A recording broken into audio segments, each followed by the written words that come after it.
Welcome to Thinking Through the Darkness, a Lore by Spec podcast, with me, your host, Spec. This is a podcast where we talk through all of the pre-production that goes into making the theories that you see on the Lore by Spec channel and its associated channels. Let's get the shilling out of the way first. If you haven't gone and subscribed and liked and commented on the videos on Lore by Spec on the YouTube channel, please go ahead and do that now. That's one of the best ways that you can support me. This podcast is also available anywhere that you can find podcasts. So if you are listening, if you could like the podcast and maybe leave a little review, that does wonders for the algorithm on the podcast side, which really helps. And if you want to help support this podcast, this is the only one that currently doesn't use free tools. And since it's a paid thing, if you have the means to contribute to this, the link for this is in my description for my Ko-Fi. This helps me keep the light on and pay for all of the things that go into making this podcast a quality project. Well, going back through my old theories and talking in the last podcast about the first theory I ever made for the channel, I've ended up stumbling across this notion of what if we always knew what was in the box? What if we were actually told what was in the box from the beginning? And I think we have been told because after scouring through a bunch of cutscenes, I realized there's a specific one when she's in Herc's world in Thebes, where they accidentally uncover Pandora's box and not the box that Lucio has. And Pete asks her, after doing all of the digging, what exactly the point of all of this is. And she mentions that it's a book of prophecy that she needs, and she needs to make it for her own or have it for her own. And there's part of me that is kind of like, wait, A, was I right all along in my theory of thinking that these are all just storybooks that are in there? But B, did Maleficent at this point in time actually tell us in Kingdom Hearts 3 what's in the book? The reason why I bring this up now, and what I think is interesting for this podcast to consider, is that we've always had this notion with our bad guys that, by and large, they nearly always tell us the truth. Yes, sometimes it's obfuscated and it's misdirected, but it is nearly always the truth. While our villains never really lie to us about anything. They might position it in a different way, and they might frame it in a way that benefits them. They very rarely actually lie to us about what's happening. While a lot of what organization does to kind of trick and coerce Sora throughout the series, it's never winds up being false in its narrative. It never winds up being a trick, so to say, so to speak. But it does wind up being true. So if you hear me flicking, if you hear noise in the background, that is me skimming through the character files for a sec because I want to see what the character files say specifically about if the box is mentioned. Hey, look, when I said that this podcast is a process and you're going to hear the raw, unedited version, that includes me parsing through and reading stuff. Okay, interesting. So we'll take this apart in a few ways, because the character files does mention some of the stuff, and I'm going to read it all out to you. So, let's see. Be silent, you fool. Maleficent has no interest in Sora, who has lost his power. When she meets the boy in Olympus, she says she and Pete have more pressing matters to attend to than skulls, the loose-tongued Pete, and the two hurry off. Who says anything about following them? Maleficent and Pete find no information about the black box in the Kingdom of Corona either. Pete doubts it exists, but Maleficent is confident that it does, and she says so. When asked how she knows this, she simply answers, "It is etched." As should you. Dark Riku gives a warning from behind Maleficent and Pete as they walk down the road. However, she doesn't listen to him, instead answering that it's none of his concern and that she'll do as she pleases.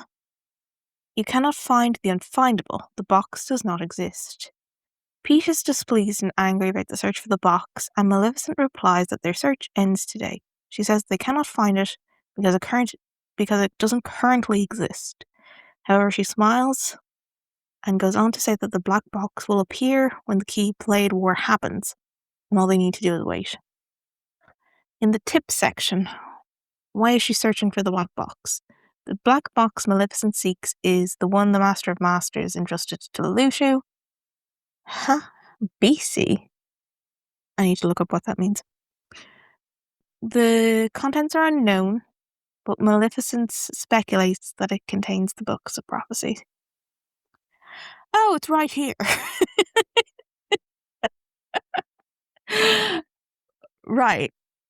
So, Maleficent does think that it's the book of prophecies, and she does seem to be quite sure. Maleficent's Chronicles. Birth by sleep. She learns from the existence of the outside world in Kingdom Hearts from Master Xehanort. Coded. Destroys Sori's Keyblade in the Datascape. Coded is saved by Data Riku when caught inside the rift in the data.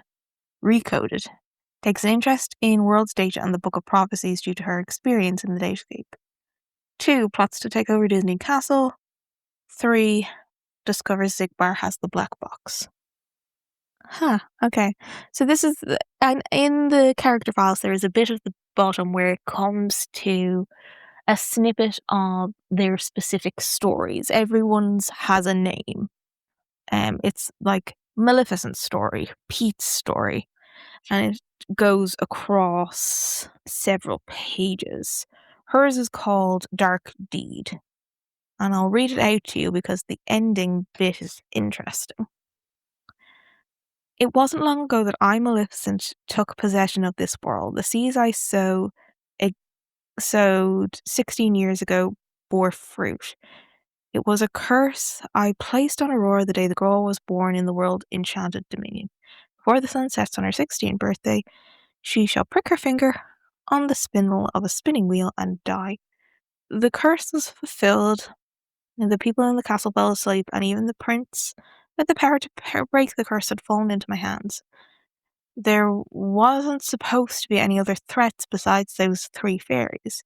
Deep within the castle, surrounded by thorns in a room no one was supposed to enter, I listened to the words of an old man I didn't know.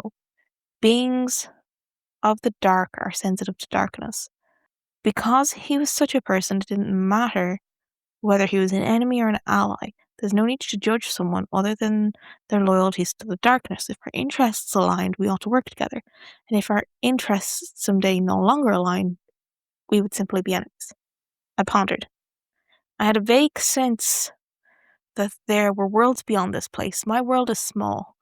Why would I hesitate in making not only this one, but all worlds my own? If I had the means, then I should use them. If I gathered 7 hearts of light, the worlds would be mine. Of course, the old man probably had his own goal. I knew full well that trap always lay within flattery. There should be many ways to escape from that trap after I step into it. Those who believe in such things as love should wallow in the power of evil and fall into darkness. I sensed that another stranger had arrived in this world, and at the same time as the old man's visit. Just as his presence alone, I could tell he had come from an outside world like the old man. At that point, I was unaware that we would become longtime acquaintances. After some time had passed, I stood next to a boy. The name of this place was Traverse Town. It was a small town built in the realm of between. Lights cut through the gloom in that place, and people lived there. It seems that humans were the type of creatures to have some amount of hope as long as they were alive. However, the boy next to me was different. I chuckled to myself, knowing what occupied the boy's heart now was likely jealousy. He was watching his one-time friend talking to his new friends in a bright room. You see, I told you, the boy simply gazed through the bright window. While you toiled away trying to find your dear friend, he quite simply replaced you with some new acquaintances. Evidently now he values them far more than he does you. That boy's name is Riku. He was the one I was concerned about now. He possessed the power to influence this world, and if I perceived correctly, the power of darkness dwelled in his heart. If I influenced his heart just a bit, he would most likely fall into darkness. I brought my face close to Riku, put my hand on his shoulder, and spoke kindly. You're better off without that wretched boy. Now think no more of him and come with me. I will help you find what you're searching for. Riku shook off my hand, turned his back to the window, and kept walking. Yes, good. That's how you grow up, along with the power of darkness. Now I shall grant you a marvellous gift, the power to control Heartless. I said this to Riku after he found Kairi on Captain Hook's ship. He easily believed the lie that a way to get Kairi's heart back would be found in gathering the 7 princesses. He also seemed to be annoyed at his former best friend not trying to find Kairi. Darkness was taking root inside of Riku's body and his heart. He was falling into darkness as I predicted. It's as easy as twisting an infant's arm. However, by his hand, I disappeared from the world for a time. Remember, relying too heavily on dark powers could cost you your heart. I often said this to Riku. It was an unbelievable course of events when Riku thrust his keyblade into my chest. Evil cannot be swallowed by darkness. If the darkness in your heart consumes you, you'll lose your heart and become a heartless. That was also a failing of mine. However, I recalled something. This was nothing more than casting away my body. All requirements for traveling through time should be in place. Could that man have known everything? Even if I lose my physical form, I found myself in a data simulation from the past. Not even Sora and his friends could interfere with this world. They cannot reach it. That old man was no longer my ally. I must take action for my own benefit and mine alone. I won't allow the old man to have his way. Later I came back to this world through the memories of 3 fairies. Memories of a mysterious thing. I knew well why these people were fixated on memories. How can I ensure that everything happens to my satisfaction? If I could manipulate not my own data, but memories as well, could I not more easily conquer the world? Sora, your majesty, do not forget. I saved Sora and his friends, then scowled at the empty air. Everything began when I met that old man. Nothing is more foolish than taking action, just as the old man wanted. I act for my sake, and mine alone, whether in Data World or in the realm of sleep. Huh. We were just fine. You will hear no words of thanks from me, child.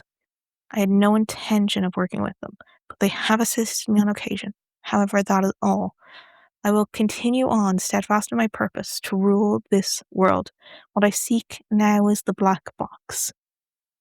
With just that box, I dare say I could obtain anything I desired. The box is etched.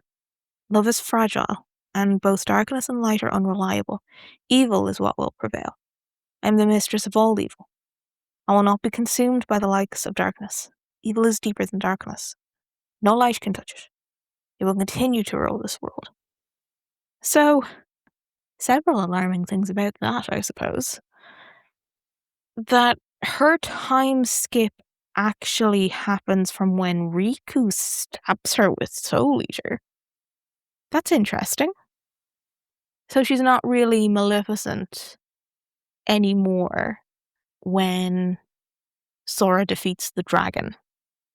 That's officially not her at that point, and she ends up back in the digital version of Enchanted Dominion. But she's aware of what's in the box.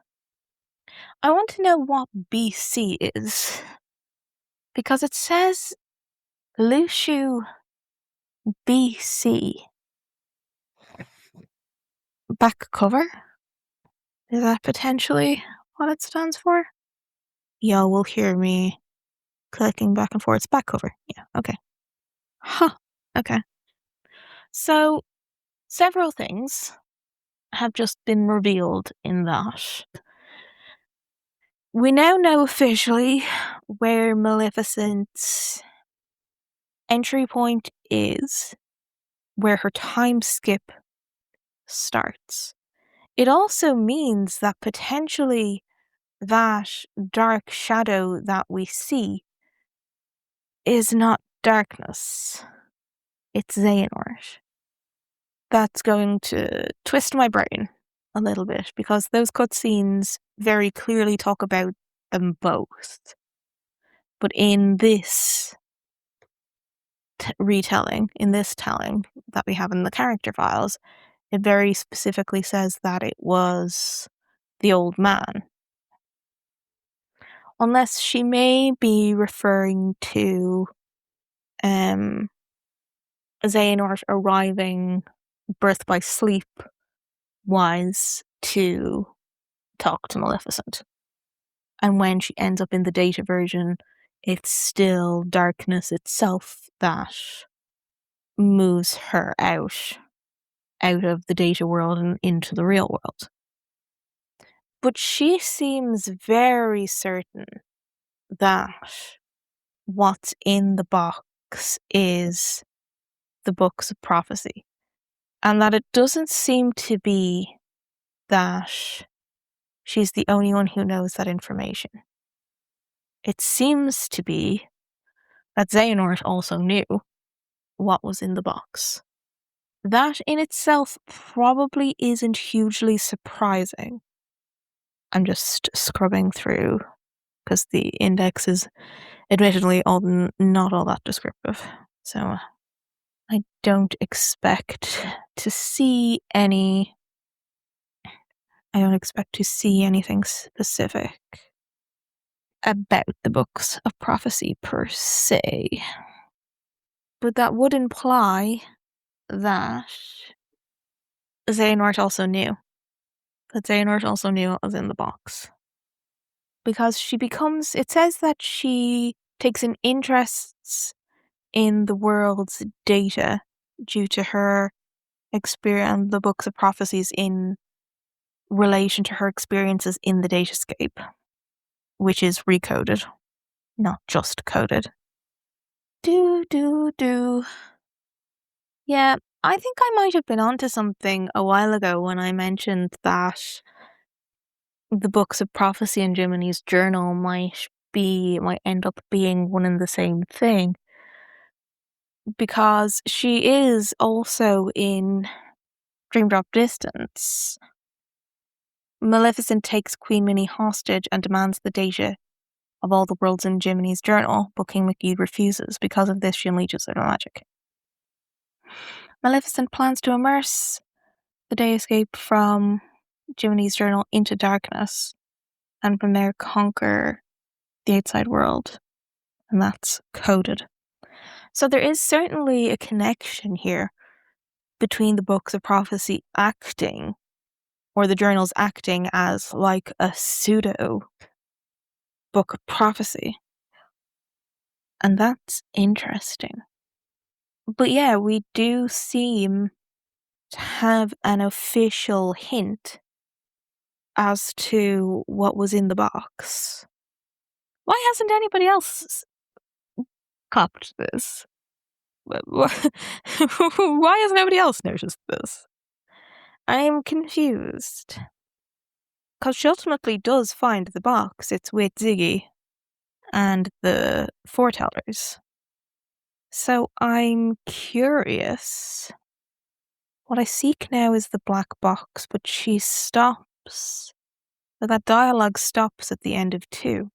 So she seems to be aware, even from as early as her moving from, as early as birth by sleep. Potentially from as early as birth by sleep. That the books of prophecy exist. You see, this, it might not be this, it might be the KH3 Ultimania. I'm not pausing, by the way. You're all just gonna listen to some rustling and rattling. Because there's a map at the back of the Ultimania here that shows everybody's interactions. And it's bananas. It's equally the best and worst thing I've ever seen in my entire life. Because it's larger than... It's an A3 sheet correlating Xehanort's record, Xehanort's experience record, and tracks it all the way through. And yeah. Well, at least I know that you guys won't have seen this, but somebody decided to try to argue with me in not good faith in the Kyrie video about how I was like, I wasn't talking in canon about the potential that Xehanort has to do the things that he does, specifically around Apprentice of Ansem the Wise being able to create Heartless and use doors, but it actually, like, literally says here, shows talent as an apprentice of Ansem the Wise after being a test subject in one of the Master's experiments. He becomes completely absorbed in research in Darkness of Hearts. He then creates artificial Heartless. He banishes Ansem the Wise.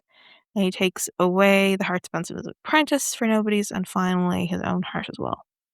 So it is fully reasonable to believe that if he has, at this point, created Emblem Heartless, that he can, indeed, at this point, go through corridors of darkness. But that is not specifically what I'm looking for. I am looking for this one.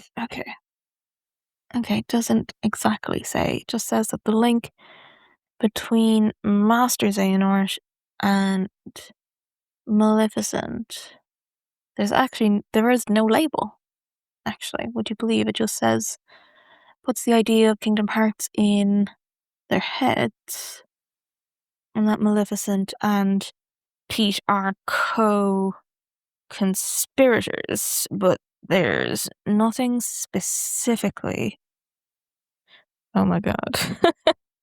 So, going through the A3 cutout of the Xehanort's experience records, there's fine print at the bottom, which has an icon that says only depicted in KH HD 2.5 remix.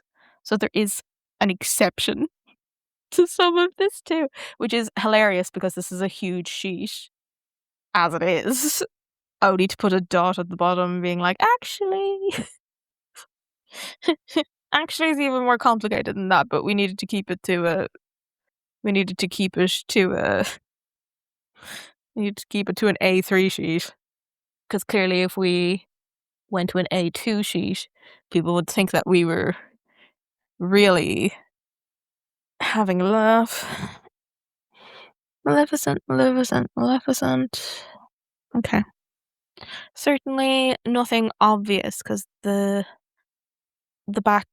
Kingdom Hearts before Kingdom Hearts 3 Ultimania, it doesn't specifically go into specific character limitations or interactions. Interesting. Interesting. So how do we feel about that? How do we feel about there actually being an answer to what's in the box, potentially? Because we do need to keep in mind, like, our antagonists are very rarely incorrect. And Maleficent must know, at some point, from Xehanort, most likely, as to what's in the box because he told her. What's interesting is how she articulates that she knew it was a trap and went along anyway. That she just kind of went along for the ride. That's kind of interesting to me.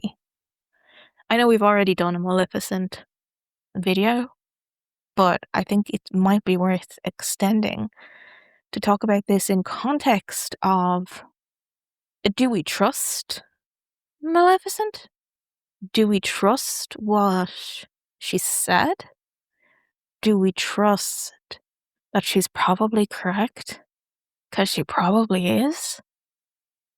And how do we feel about this notion of the mystery being removed? Because it's certainly not something that the fans and stuff have clung onto, this notion of us actually knowing what was in the box. I had pieced together that it must be books of prophecy in there because of the motifs of books throughout Kingdom Hearts. Like the fact that Yensid's tower is constantly in a state of suspended, it depends on where it ends up turning up. It needs to constantly be on the move, and it's full of books. Gemini's journal is also full of books, but we also see the power of what happens when you try to change the pattern in those and in that. I think it's really interesting. I'm now really curious as to what you'll all think, not just when this podcast comes out, but when the video reaches your ears. Because how do we feel about core thing being revealed? That we may just have all kind of missed it. This has been Thinking Through the Darkness, a Lore by Spec production with me, Spec. Thank you so much for listening. I really appreciate you taking the time to hang out with me today. Just as a reminder, don't forget, if you haven't followed the Lore by Spec YouTube channel, go ahead and subscribe. It's free there. If you haven't taken the time to review the podcast or dropped a like and a comment, those really help too. And if you ever feel inclined to help me keep the lights on over here, head to Ko-Fi, which is in my description, to help support the podcast. Once again, thank you all so very much for listening, and I will see you all next time.